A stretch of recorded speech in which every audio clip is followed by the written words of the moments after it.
Good afternoon, everyone. My name is Rob Chu, and I'm a research data scientist at RTI International. Today, I'm here to talk about a case study that my colleagues and I did in Rwanda, where we used deep learning to classify various crop types from drone imagery.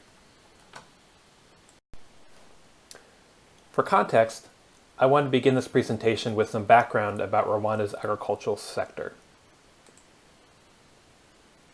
Now, despite huge gains in the past decade, it's estimated that 1/5 of Rwanda's population is food insecure. As such, understanding changes in agricultural practices and production at a nationwide level are important for ensuring food security. One of the best sources of agricultural information at a country level are agricultural surveys conducted by the NISR, Rwanda's chief statistical agency. However, these survey results are not available during the growing season, making it difficult for the Rwandan government and NGOs to make informed decisions in response to changes on the ground. And unfortunately, getting this type of timely crop information is complicated in places like Rwanda that have smallholder farming systems. Smallholder systems are characterized by an abundance of small plots that each grow multiple crop types together within the same area. This is in stark contrast to industrial farming in places like the US, where there are fewer but much larger plots of a single crop type. For the US context, that would likely be corn or soybeans. Traditionally, crop information has been obtained by sending data collection teams into the field. In particular, these teams include surveyors that use GPS devices to record the type and location of crops.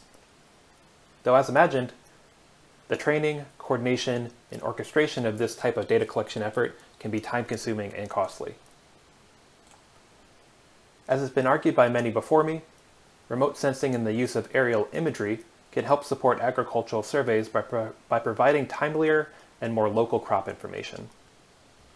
When done well, some benefits of this approach include the relatively lower marginal costs for new data collection, higher spatial resolution and frequency compared to alternatives, and the ability to access areas that may be challenging for humans to get to.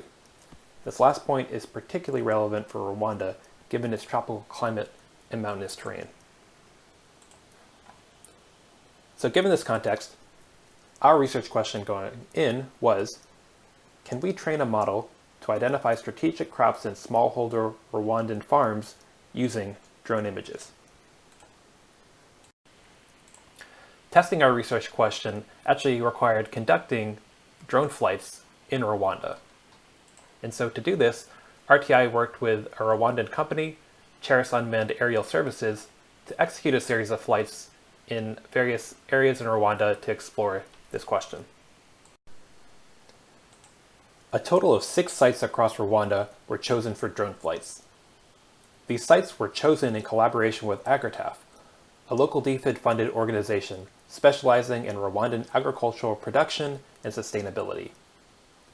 These sites reflect different agroecological zones in Rwanda, as well as a combination of consolidated land use areas, which are cooperatives of several farms, and plots from individual small farms.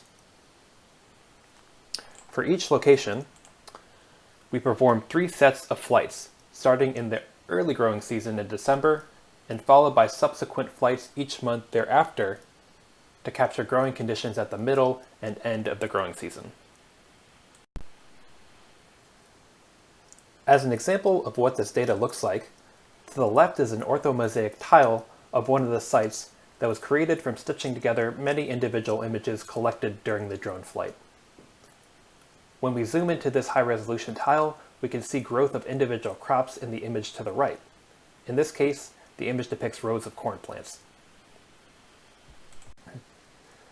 To get crop designations for the model, we developed an ArcGIS-based labeling platform where users could remotely tag instances of crops within the tile.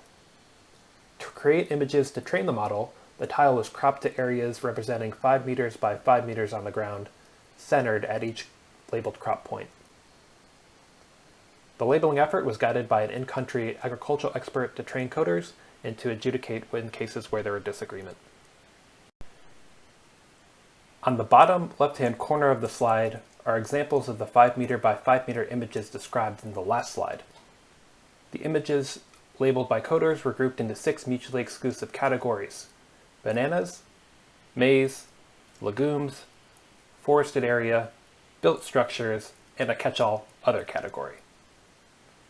The images were split into a training and a test set, stratified by class membership. This means that 80% of the images were kept in a training set to build the model, and 20% were held out to assess model performance. In total, this left 5,160 images in the training set, and a total of 1,290 in the test set. To classify crops, we used a type of deep neural network model called convolutional neural networks. Convolutional neural networks have properties that are useful for image recognition tasks, including being translation invariant, meaning that they can identify localized patterns that may occur in different positions throughout an image, and be able to learn spatial hierarchies of patterns, meaning they can combine basic features learned earlier in the network, for example, something like edges, to identify more complex patterns in later stages of the network. To best utilize the amount of training data available, we used a method called transfer learning to initialize a large convolutional neural network that's already been trained on a large labeled data set. In our case, we used the VCG16 architecture pre-trained on the ImageNet dataset. Specifically, we used the pre-trained model as a feature extractor. We first removed the layers of the network that are normally fine-tuned to the original model task. In this case, being able to distinguish between categories such as cats, dogs, cars, and other categories in the ImageNet dataset. We then run the images through all the remaining layers of the truncated network. The output is a tensor, which is just a multi-dimensional array, that has undergone transformations that were useful in detecting complex classes in the original target domain. The general intuition is that instead of having the network learn to identify crops from scratch, we can transform the input image into a representation that will make it easier to distinguish between crops than it would be using the original images. These features are then used as new input variables with a much more parsimonious convolutional neural network to detect the various crop types.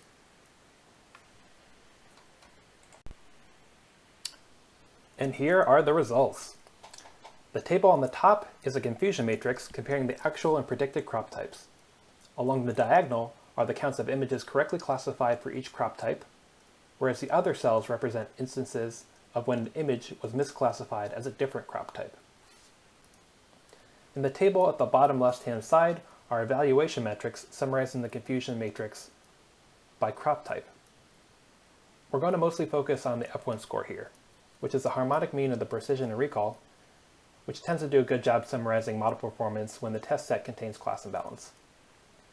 Just like accuracy, F1 scores range from 0 to 1, where 0 indicates no correctly classified images, and 1 indicates perfect classification. Across the board, the model best performed on bananas with an F score of 0.96 and maize with an F score of 0.9, followed closely by forested area and built structures.